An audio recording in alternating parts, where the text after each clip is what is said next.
Great, go ahead. Testing, testing, Zoom, can you hear me? Yeah.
Full house today.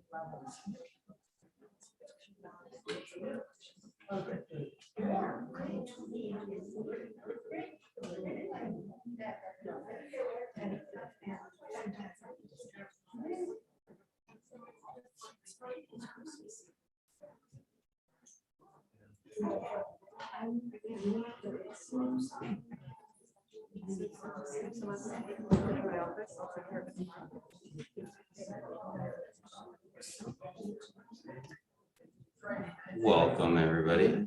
We'll get started in a couple minutes. Talk amongst yourselves.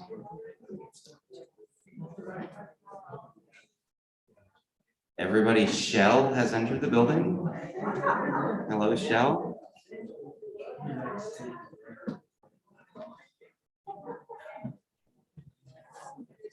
He sees everything. You need to close your eyes when I come in the room. Here's some Hanukkah guilt. Yes. Thank you.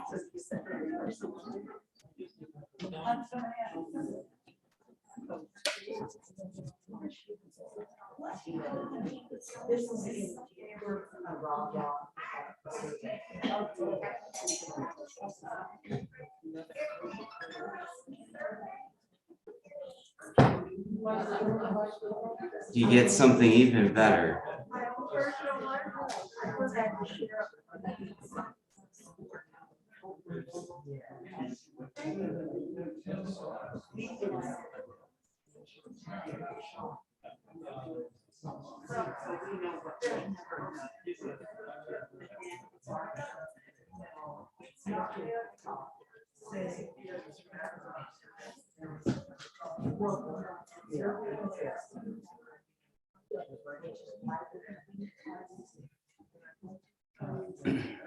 All right, it is 3:30 on the dot, and we will go ahead and get started. First and most important question is, how's the temperature in here? Is it warm, or is it cold, or is it just right? Just right. Perfect. All right. Second question, are those that were asked to sing a song to get us started prepared? Ms. Papanastos, you ready? Yes, ready. Come on, no, just kidding. All right, well, good afternoon, everybody. Welcome to our monthly State of the Business meeting. It is great to see everybody here. Glad to have all of you with us. We're also really happy to have all of those who are joining us remotely, either through Zoom or through TLG TV. Welcome, and we are glad that you're here with us as well. I would like to extend a special welcome to our the advisory board members that are joining us here today. Those of you that are with us here in the GRA, the members of our advisory board, resident and non-resident volunteers, if you wouldn't mind standing so we can recognize you all.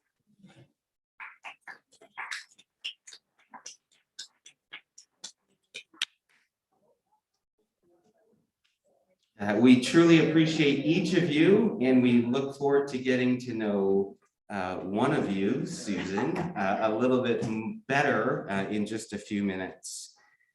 I would also like to extend a warm welcome to any residents that may be joining us for the first time.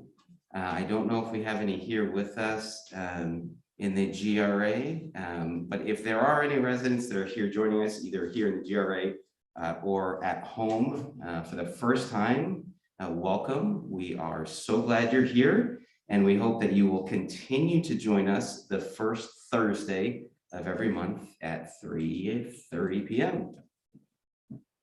During today's meeting, we'll have a few brief reports, updates, and announcements. We'll probably have some time left over at the end for additional questions and comments, but please feel free to raise your hand throughout the presentations if you have any questions or comments as we go. For those of you who are joining us through Zoom, feel free to send those questions or comments in through the chat, and we'll do our best to respond to those as quickly as they come in as well. So today, as I mentioned earlier, we have the privilege of having one of our advisory board members with us who we will get to know a little bit better. And so I'd like to ask Susan Fredkin from the advisory board to come on up and allow us to get to know you a little bit better.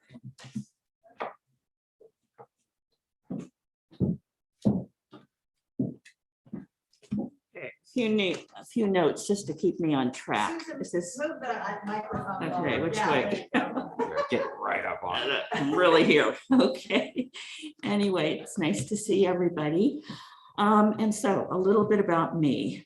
I was born and raised in San Diego, and still not loud enough. Okay. I was born and raised in San Diego. Is that good? Okay.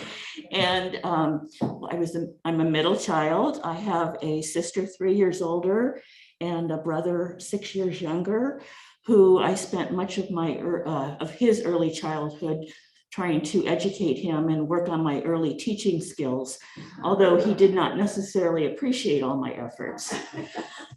So skipping ahead. Also, my parents were wonderful, and we had a lovely family. And of course, living in San Diego is a beautiful, beautiful place. So when it was time for college, I chose UCLA, where I majored in anthropology and a minor in psychology. And I ended up graduating with a degree in primary education, which I decided was more practical than going on an archaeological dig with Dr. Leakey or Jane Goodall, even though I would have loved to have done that. While I was at UCLA, I met my husband, Mark, who is a Stanford grad who was studying law at USC. And he grew up in San Jose in Willow Glen, wanted to move back here to start his practice. And so we moved north, and I wasn't quite sure I was ready for that, to leave my family and friends, but I've gotten to the place where I much prefer Northern California to Southern California. Anyway, after a few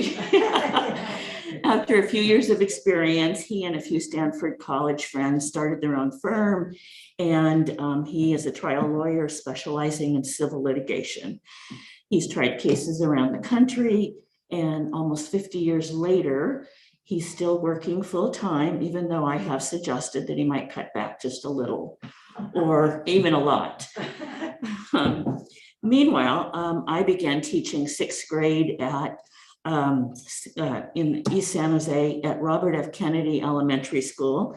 And I was there for 5 years and loved working with the students, and especially teaching and being part of a very diversified population. And when we started our family, I chose to be a sort of stay-at-home mom. So while raising my children, I got my real estate license, and I became an aerobic dance instructor, and I became very involved in volunteerism. One of the first things I did was our children went to a parent participation preschool. And it was such a great school that myself and a couple of other moms decided to put together a curriculum for a kindergarten and first grade program. And so that was started, and then later other people came and added on the other years. So that was really a great thing. But finally, after being there in Willow Glen, we decided to move to Montecito so our children could go to Los Gatos Public Schools. And from that point on, I was really always involved with the home and school clubs and volunteering. And it's always been a way for me to meet new people volunteering and to give back to the community and to also build my own skills as an educator and fundraiser and program planner.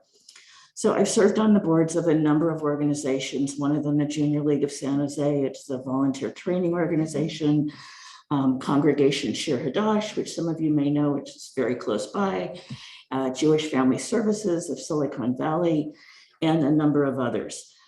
I have volunteered time at Eastfield Ming Kwong to fundraise at Parizzi House on the Hill to work with mothers who have fought addiction and are working on parenting their children. And the most recent thing is the Assistance League of Los Gatos, where I tutored for about 3 years, first graders who are working on their reading and communication skills. So that is always a fun thing for me to do. And a little bit about, well, my final career. When our 2 daughters were in high school, I decided to get my master's in counseling psychology. And so after 3,000 hours of unpaid experience and passing the state boards, which I'm sure a lot of you know, I became a licensed marriage family therapist. And over the years, I've worked with teens and families, but the main focus of my practice became individual adults and couples. And I've also done a good deal of group work addressing parenting and life cycle transitions and marriage enrichment. So I found the work has always been active, challenging, fulfilling, and often surprising. My husband and I celebrated our 50th anniversary in August. We've lived in Montecito for 39 years. We have 2 daughters that are married, wonderful husbands. Tracy, our oldest, is an attorney turned entrepreneur. She runs a social media business that's geared to families with children from 1 to 5 years old. And she is also CEO of Fun Family Brands, which is a company she created to promote healthy family wellness and living. And our daughter Kim and her family live in Marin. Oh, and I forgot to say, and so she has 2 children, a 10-year-old and a 1.5-year-old. So we are official grandparents, and our daughter Kim and her family in Marin have a 3.5-year-old and a 1-year-old as of tomorrow. And she has worked in advertising for a number of years and then decided to go into marketing. And she's currently director of marketing at Athleta, which is a company some of you may know, a women's sports clothing company. So now, as grandparents, our number one activity is spending as much time as possible with our kids and our grandkids. And this requires at this point a lot of flying and driving, but we love doing it. My husband's an avid golfer, and I enjoy working out and gardening, book club, travel when we can these days, and getting together with friends to play a little canasta or mahjong or even bridge, all of which are guaranteed to promote laughter and hopefully keep the brain cells moving along. I joined the Terraces Community Advisory Board in 2019, a few months before the pandemic turned everything upside down. My connection to the Terraces was first through a neighborhood couple who we were very close with, who decided to move in to the Terraces right after it was built. And they showed us around and they were so happy here. So when I needed to move my mom from San Diego to a better skilled nursing situation, I knew where to go. And so in 2001, I was able to move her here. And I saw the excellent care and attention that she was given at this most difficult time. And I also had the ability to spend more quality time with her. So it was a blessing. And so the Terraces have always had a special place in my heart.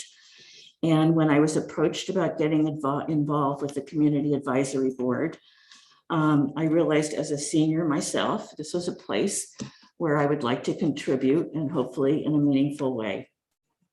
I've been involved as a liaison with the Foundation Committee, which I think you all know has been working very, very hard.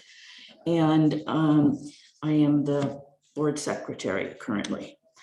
I really admire the members of the board, the knowledge, the focus, the time, the effort they put into the community. And I've really enjoyed getting to know more of you as things have opened up. And I hope that will continue. So that is a little bit about me. I hope I didn't bore you to death. I hope you all have a great rest of your day.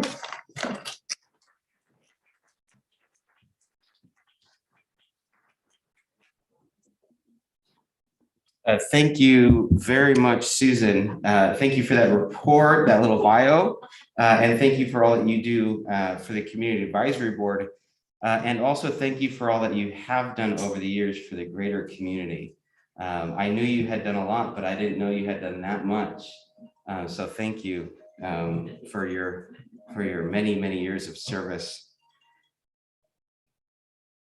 We've got a lot of special guests today. We are going to be privileged to hear now, I believe, from Linda in the bright orange shirt. Linda's going to come up for a minute and entertain us and explain a little bit more about that bright orange shirt that she's wearing.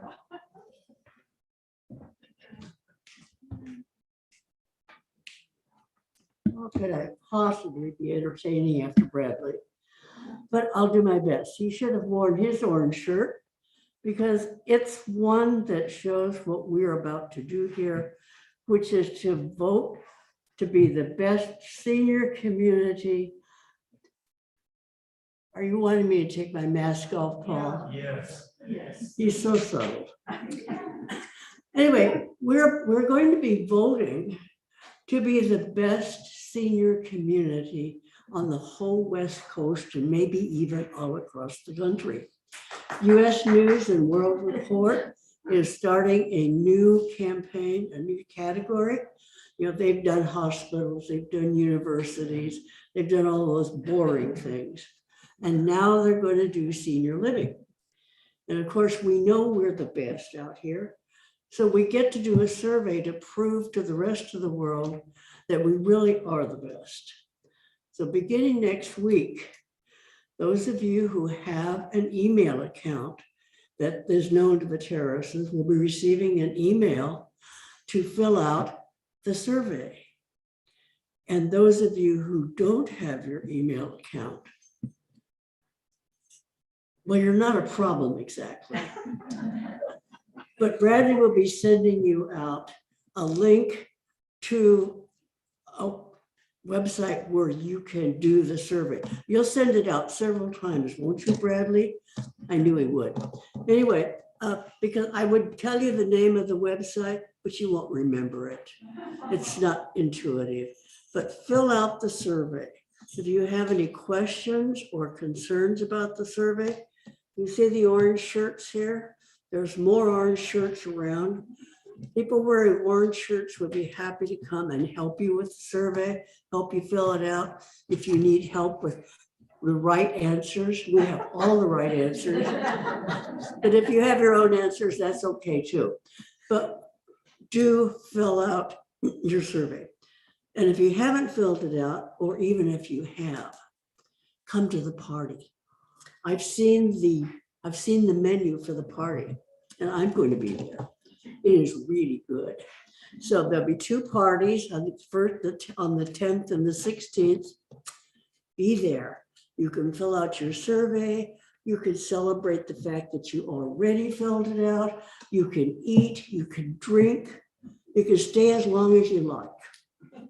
Right? Okay. Wait, wait. I have a- Susan, did you have a I question? have a question. Why is it important that everybody fills out the survey? Well, first of all, how will they know we're best? And secondly, Susan's right. If 55% of us don't fill it out, they'll never know. We have to have a 55% rate of people in independent living filling out the survey. And the same thing in assisted living and other levels of care. So vote, you can only vote once, but vote. And if you have any trouble, let us know. We'll be happy to help. What? Can the board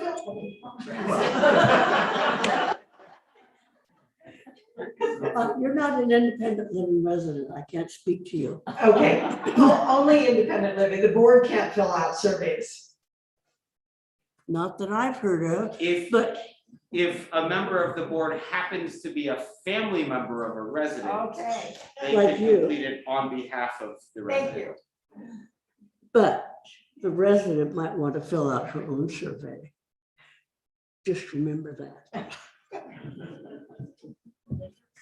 And there will be help at those parties to help people fill out their surveys. We'll be drinking too, so you'll get the help. Thank you, Linda, and thank you to all of the orange shirts that will be helping with the surveys, and thank you in advance to everyone for completing those surveys. So again, to reiterate, you'll get more information on how to complete the surveys on your own starting next week, and or everyone is welcome, even those that have already completed their surveys, especially those that have already completed their surveys, are welcome to join our survey completion parties. Sounds like an exciting party, right? Survey completion parties. One will be on the 10th and one will be on the 16th. And those will be here in the GRA at 2 o'clock, from 2 to 3:30. So don't eat a huge lunch.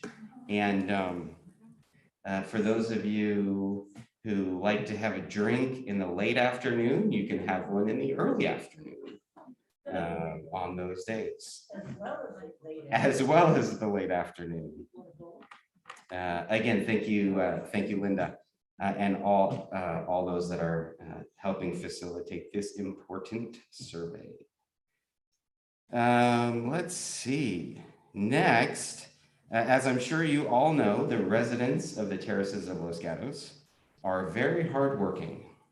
We have a very active resident council and many very important resident committees that do quite a bit around here.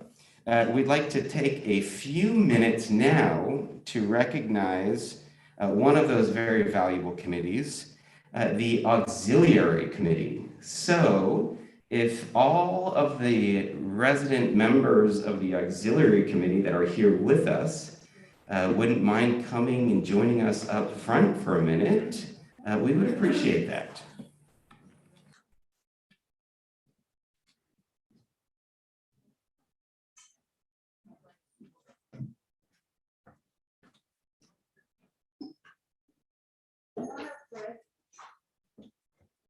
Come on up front. Make yourselves comfortable. You better believe it.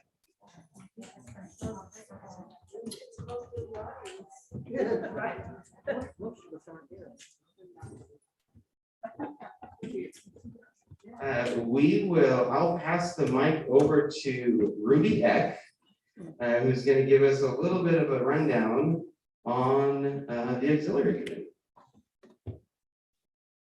Okay, actually, Linda is the chairman of the auxiliary right now, but I'll start off saying, I'm the manager of our Notions and Needs store, which is run by the auxiliary, and I'm also the secretary of the auxiliary right now.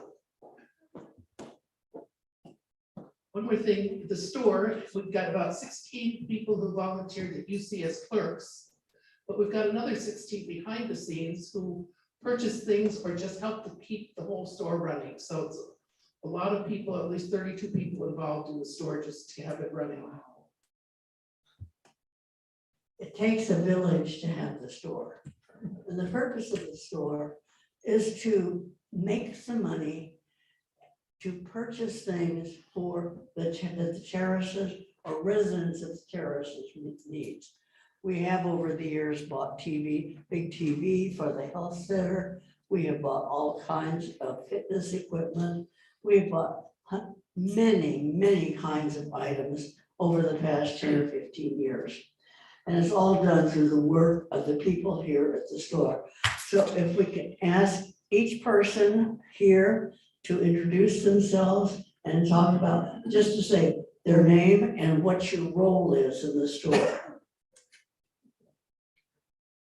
Hello, I'm Barbara Humphries. I'm the treasurer. I write the reimbursement checks to those buying the merchandise and I make the bank deposits. Hi, I'm Peg Lazinski, and I make sure the cash box has what it needs so the clerk can make change. I'm Marion Shane and I sell things, but I also want to say the purpose of the store is not just to sell things. People come in and they like to talk for a little while. They like to get things that will help them. Some of them will never be in another store other than our store. I'm Gunilla and I am a clerk and I am also responsible for ordering an inventory of some of the items we have to buy to be able to supply you with toilet paper and other stuff.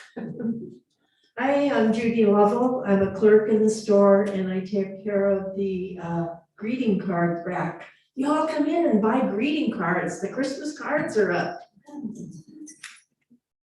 I'm Mickey Friedland and I work in the store, I sell things.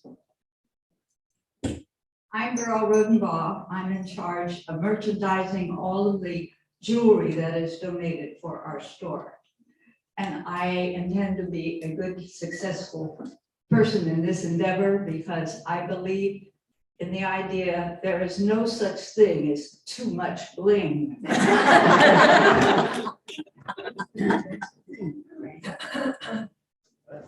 I am Fred Louise. I'm one of the invisible backroom people. I'm the sales bookkeeper. I tally up the sales, I generate the reports, and I pay the sales tax to the state of California. I'm Ruth Hensley and I do donations to the store. And it's a lot of fun and we like it and I hope everybody will come and visit the store. I'm Merle Daniel and I work in the store.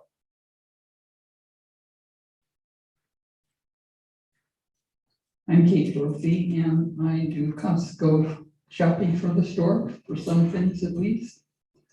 And this is from Notions and Needs. So I highly recommend you shop there.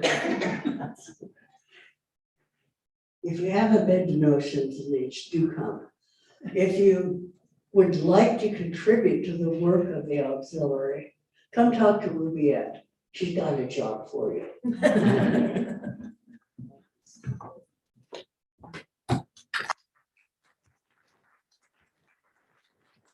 Thank you all so much for all that you do for the auxiliary.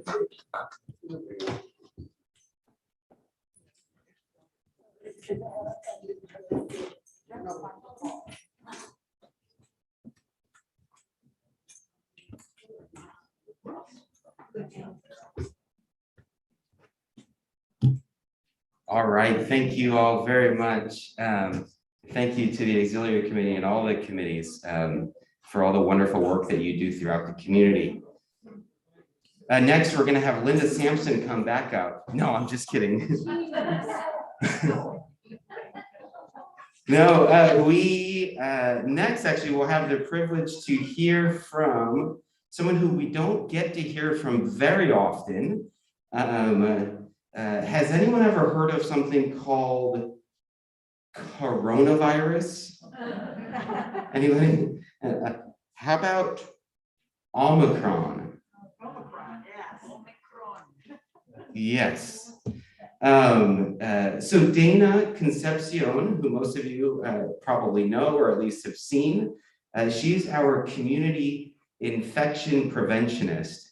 As the infection preventionist, Dana works full-time strictly on keeping our community safe. So monitoring all of the current guidelines, the recommendations, making sure that all of our policies and practices are in line with all of the ever-evolving regulations, also responsible for tracking all of the infections that we may or may not have throughout the community, depending on what is going on. And we've asked Dana to take just a couple of minutes and share what we know and what we don't know about the current status of this new variant we've all been hearing about. So Dana, take it away.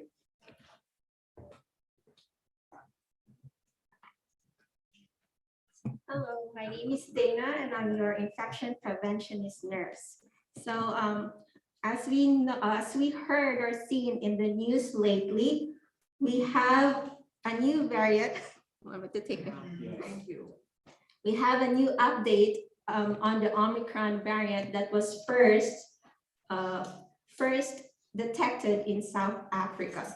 So the World Health Organization designated the variant B11529 a variant of concern and named it Omicron. This decision was based on the evidence that was presented to World Health Organization that Omicron has several mutations that may have an impact on how it behaves. So what is a variant of concern? The World Health Organization determines which variants are of concern based on having one or more of the following changes that could impact global public health. Number one, increase in transmissibility or detrimental change in COVID-19 epidemiology, or increase in virulence or change in the clinical disease presentation, or decrease in effectiveness of our public health and social measures, or the available diagnostic vaccines or therapeutics. So what do we know about the Omicron variant so far? We are still learning about the new variant, including how it spreads and infects individuals, as well as how it responds to our vaccines. So far, here's what we know. New variants will continue to evolve as long as there are large proportions of unvaccinated people. This new variant has many mutations in important areas of the virus that impacts infectiousness and the ability for immune system to protect from infection. Some of the mutations are concerning to scientists because they are very different from the other variants that were previously detected. We do not know at this time if this new variant causes more severe COVID-19 illness than the other variants, or how it might impact response to treatment. Our current knowledge about Omicron is researchers in South Africa and around the world are conducting studies in better understanding many aspects of the Omicron. The transmissibility, it is not yet clear whether Omicron is more transmissible or easily spread from person to person compared to the other variants, especially the Delta, which is 99% of our infection here in the United States.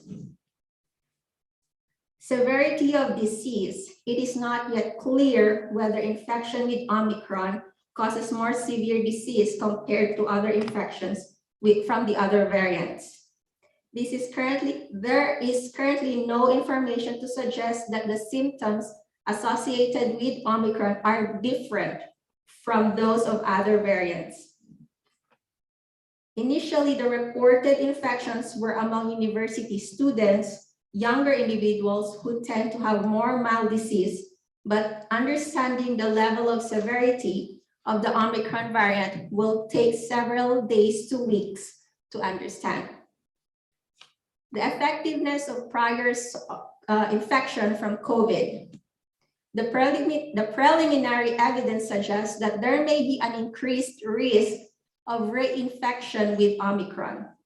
Like, for example, people who have previously had COVID-19 could become reinfected more easily with Omicron as compared to other variants of concern. But information is still limited on that. So the effectiveness of our current vaccines. Vaccines remain critical to reducing severe disease and death, including against the dominant circulating variant Delta. Current vaccines remain effective against severe disease and death. The World Health Organization is working with the technical partners to understand the potential impact of this variant in our existing countermeasures, including vaccinations. So, what do we do to protect ourselves from COVID-19 and the Omicron variant? Number one is to get vaccinated. All COVID-19 vaccines currently available in California are safe and effective at preventing serious illness from COVID-19. Vaccination will protect you and those you love. And if you haven't gotten your booster yet, it is highly recommended to get the booster dose. Wear masks. CDPH recommends everyone to wear masks even in indoor public places, such as grocery stores and movie theaters, regardless of our vaccination status. Masks are required in indoor public places for everyone who is not fully vaccinated. Number three is physical distancing. Keep a physical distance at least 6 feet from others. Social distancing by decreasing the frequency of contact to reduce the risk of spreading the disease. Getting tested. You should immediately get tested for COVID-19 if you are feeling any symptoms, regardless of your vaccination status.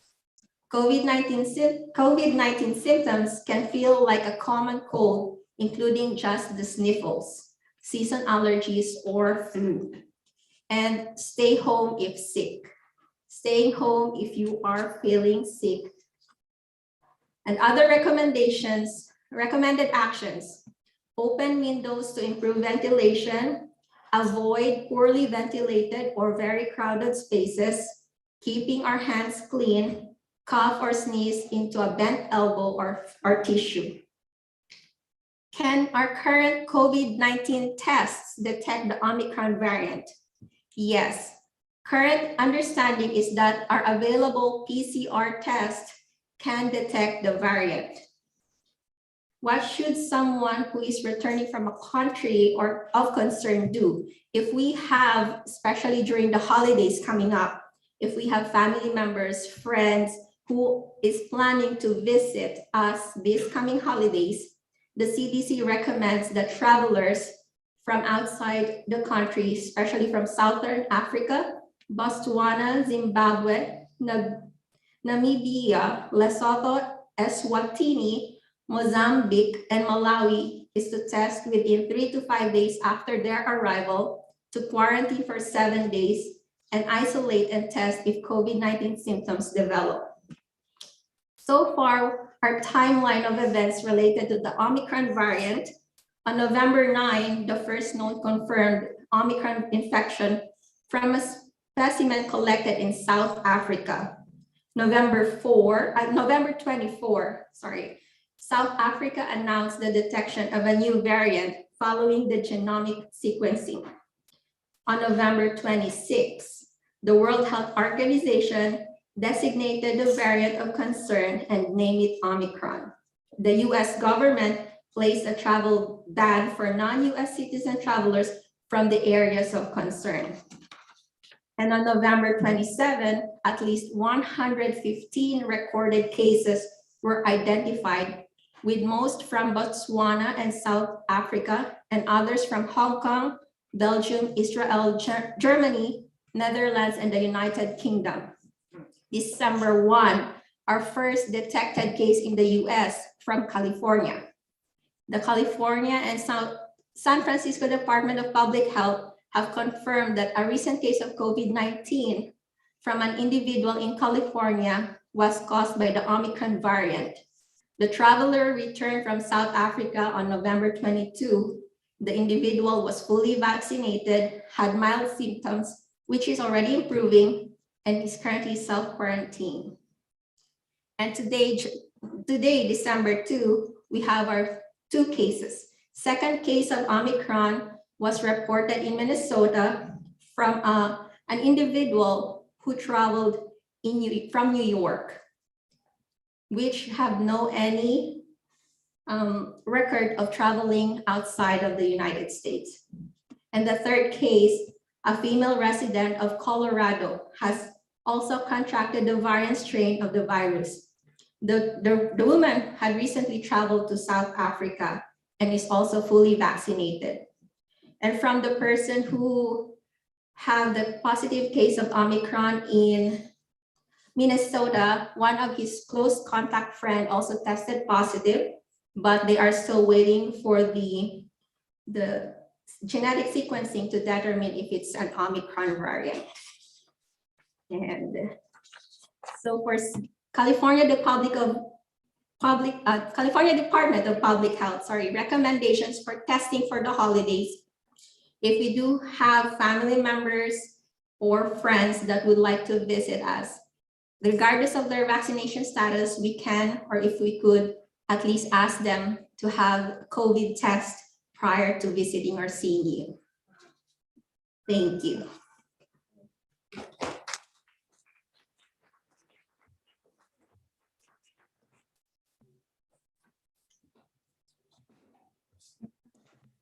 Thank you very much, Dana, for that important information. We're doing really well as a community, and I think every day we're all probably a little bit nervous. Dana probably more so than any of us, because it's her full-time job to be nervous about this stuff. But there's still a lot that we don't know. And we need to continue to do all that we can to help keep each other safe and healthy. I'm pleased to report that we, as a community, have the highest resident vaccination rate of all the human good communities, both life plan communities and affordable housing communities. So you are all doing your part, and we appreciate it very, very much. All right, can we talk about something a little bit more exciting? Linda from Sales and Marketing. Linda's going to come up and give us a report on sales.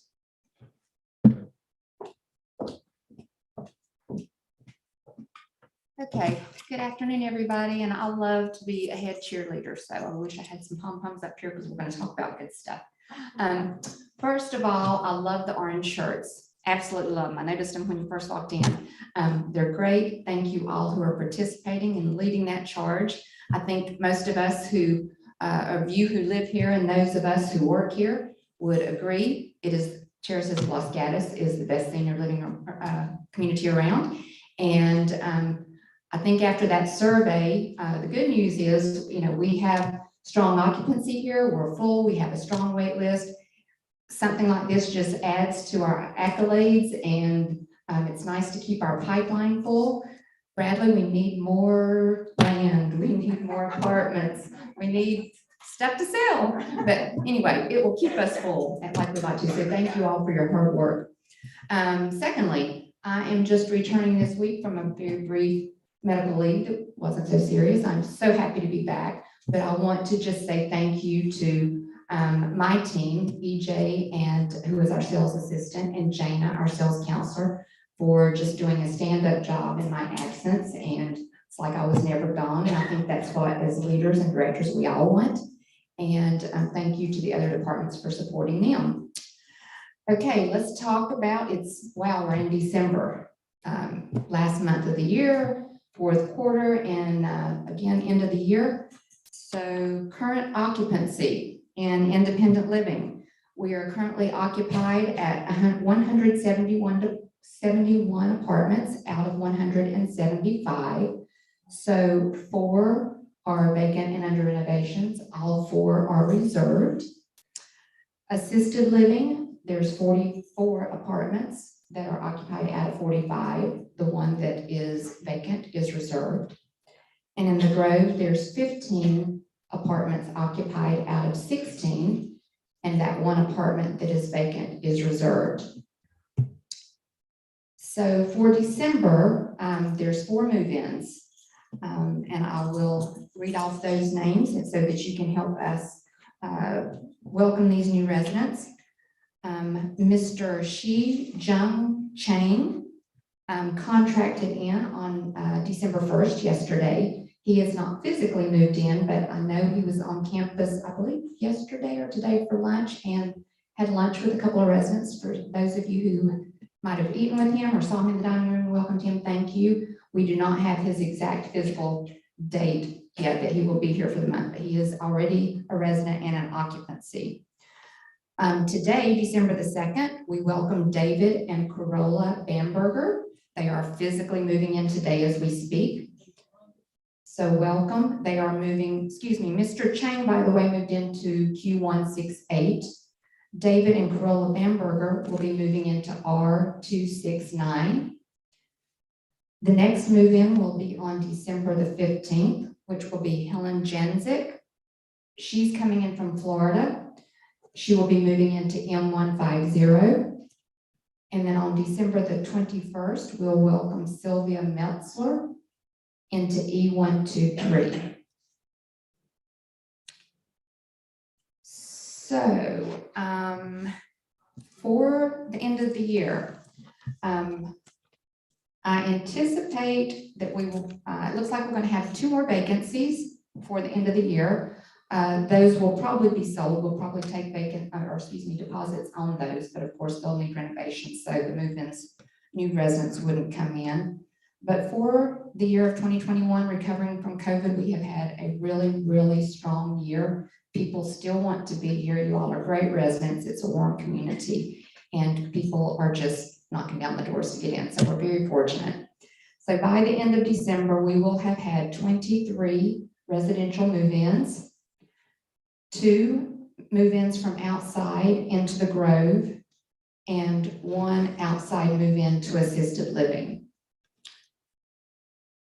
So therefore, by the end of the year, we will end occupancy, if nothing else changes, at 171 occupied, which is 98% in independent living, and we would be at 100% in assisted living in the Grove. So we've also exceeded our budgeted entrance fee goal. Not sure exactly of the final numbers, but it looks to be, above 3 or in a range of 3 to 4 million above our budgeted goals. So we're very blessed as a community, and I just want to thank you all for all you do and your support, and the team members, the other departments, and you as residents. It's just, I'm thankful every day I get to get up and come into this community. So enjoy the rest of your afternoon and have a great day.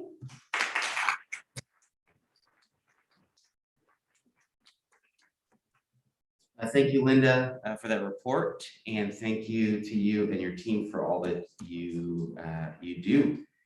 Next, we will ask our Human Resources Director, Christy McKinney, to come on up, and Christy's going to give us a report from Human Resources. Kick it off. Good afternoon, everybody. Thank you, Dana, for that wonderful report. And I think it is very timely, and people are really concerned about the future. So thank you for reassuring us that we're doing the right things here. So, and I love the orange. For those of you that know me, I have a bright orange car, if you've ever seen my car in the garage. So I'm loving the orange. I'm glad everybody's starting to embrace orange. It's kind of a forgotten color for a while there, black and blue and gray. Anyway, let me give you a report on what's happening with our team members. Since we met last, we have hired 4 new team members. We have a new resident assistant in the lodge. We have 2 wait staff team members that you've met and a dishwasher. So very excited that they joined our team. And so we kind of were focused on dining last month, and it's all about the health center this month. So for our offers, we have hired a health center concierge that will be able to help the health center team. And we have hired 4 nurses. So we have 1 RN that will be starting on Monday, 2 RNs that are still in the pipeline, an LVN, and you've probably heard from Bradley. We've hired an assisted living director, so we're very excited about that. So very busy with recruitments, and as always, thank you for your part in being so kind and friendly to those candidates that are actually walking in the door, that they're meeting as they enter the campus, and then, of course, making them feel welcome and at home here. And speaking of that, next thing we'll talk about is anniversaries. So we have 14 team member anniversaries this month. Of those 14, 5 team members have been here from 5 to 10 years, 1 team member for 10 years, 2 team members that are over 15 years, and 2 team members that are over 20 years. In fact, Wazid Abdul will be celebrating his 29th anniversary on December 7th, which is the day we opened. So happy anniversary, happy birthday to the Terraces, coming up on 29 years. And I also wanted to use this opportunity to say thank you humbly from the bottom of my heart and all of the team members' heart for all that you've done to give towards the resident appreciation. We will actually be receiving those checks tomorrow. With our other paychecks, we're paid tomorrow. And so I know team members are very happy and excited about that. And thank you for the love again that you show every day, and also for this beautiful gift that you've given to us. We thank you and are very proud of what we do each day. Thank you.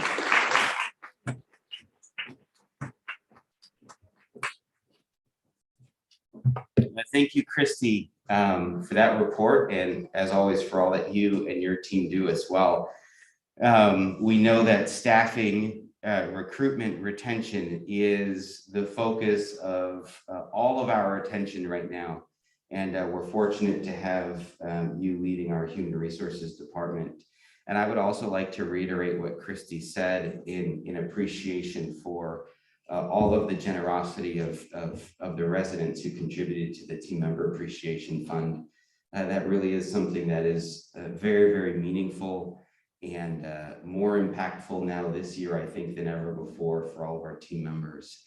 I don't know, Christy, if you have the exact numbers with you, but there was somewhere in the range of $150,000, $140,000 that was raised that goes directly to our team members.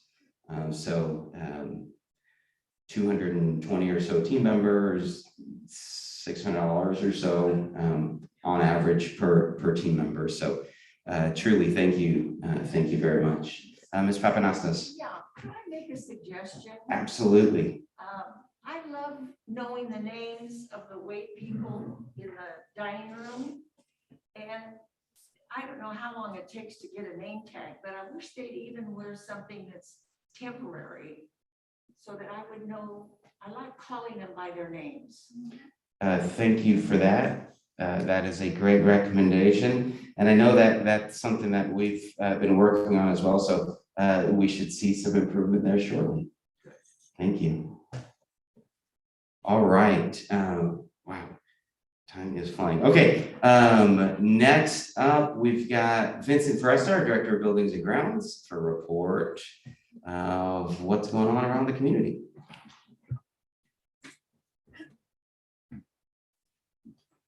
All right, hello everyone. Updates from Buildings and Grounds. Really just have one important update for this month of December. As you can tell, things are starting to look like Christmas around here. We've acquired trees and poinsettias, and we have something actually very special happening very soon. Next week, Thursday, we will have a crew out to basically light up the community. Bradley and I have been working very closely with our arborist, who's in contact with the lighting company, who will come out and decorate our fountain courtyard and entrances. So it should be something new and very special this year, and we're really excited for it to happen. So again, next week, Thursday, the 9th, and they'll be completed on Saturday, the 11th. So look out for that on Saturday night. That's all I have for you today. Oh, sorry, questions? Yes. Will the garlands and lights in this room and in the Galleria go up? Unfortunately, not this year, no. We decided to really focus our attention on the courtyard. With not having so many activities here in the main building, we thought it might be something new with everything going on to have everything outside in the fountain courtyard. So families and visitors can drive through and pass by and experience Christmas with us all. So in the past, you had wrapped the trees on the Esplanade in lights, and up until a few weeks ago, the lights were there, now they're gone. Are you gonna put them back on the trees? We'll be doing something much better. Good answer. Any other questions? Thank you and happy holidays. Thank you very much, Vincent. I'm looking forward to seeing all the lights. It's gonna be fabulous. So thank you for all the work that you've been putting into that project. Sandy, our resident services director, had to head out a little early today, but she wanted to have me mention just a couple of things on her behalf. We're excited that Omar Romero, who most of you know, who's been with us for a little while, started off in dining services. He has been promoted to a lead concierge position.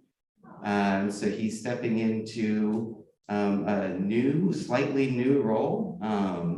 And we're really excited. Omar is really a special individual who we see a lot of potential in. And we're excited for him to step into this new role. His schedule for the time being will be Saturday through Wednesday. So he'll be here over the weekends to provide support to the team, and congratulate him next time you see him. Also,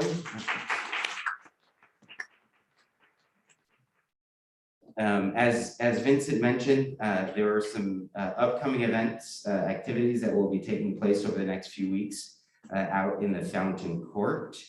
One will be taking place on December 15th, and we'll have more information about that and others in the coming days. Also, there's a New Year's Eve party on December 31st from 7 p.m. to 9 p.m. In the GRA and the Galleria. I've been told it is a formal event. So it's time to break out your tuxedos and your ball gowns, and or at least whatever you're most comfortable in for that event. It should be a great night, and all are welcome. A couple of other quick items to note. Some of you may have seen an increased number of parking spaces in the parking garage that are reserved for team members. And wanted to just explain a little bit about that.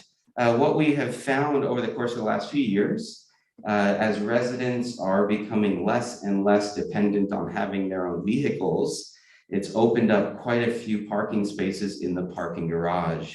So what we've done is we've, as an added benefit to some of our team members that have been around for quite some time, all those team members that have been with us for 20 years or more can now park in the parking garage in those available parking spaces. So they're not necessarily reserved for specific team members, but it's an added benefit for them, and it also relieves some of the pressure that I know our visitors face with the outdoor parking that's available. And let's see, a couple of other quick items. And no, that's fine. All right, one last thing, Pine Park Health. I know you've probably all heard about Pine Park Health by now. I've had some requests from residents and family members about if there will be more opportunities to learn about them and their services. There are currently two scheduled virtual events, webinars, one that'll be catered more towards family members and one that will be catered more towards residents. The resident webinar will be next week on December the 7th. Time is to be determined, but that will be included in the weekly updates tomorrow. And then the family webinar will take place on December 16th at 6 p.m. So if you're interested in learning more about the services from Pine Park Health, you're welcome to join those webinars. That being said, we have 2 minutes and 53 seconds left for questions and comments. Judy Lovell. Watch the weekly update for important information from the foundation. Thank you for that. And thank you for all the work that the foundation is doing. I have one comment. Yes, Linda. And that is, we're putting the names of the new residents into Cubicle. And the nice pictures, and it says they're moving in, we should be welcoming them. But it doesn't say where they're moving. That would be really nice addition. You said what apartment they're moving to. It's a great comment. Thank you, and we'll make that revision to those new resident announcements. Thank you, Jana. Any other questions or comments, suggestions, requests, complaints? But keep it short, we've only got a minute and a half.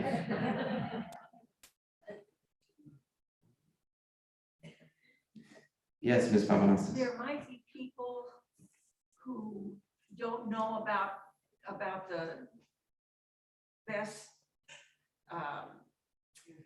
Best Senior Living by US News and World Report. and I'm thinking that if there are people who aren't getting it done, that maybe some of us would volunteer to go in and help them get their thing done. That is such a great suggestion, and that is something that we have in place. And if you're willing to do so, I think we've got an extra orange T-shirt we could get for you. I failed to mention earlier. I want to give a special thanks to one of our residents who is with us here today, Ms. Pat McKenzie. For the beautiful holiday winter village outside in the Galleria.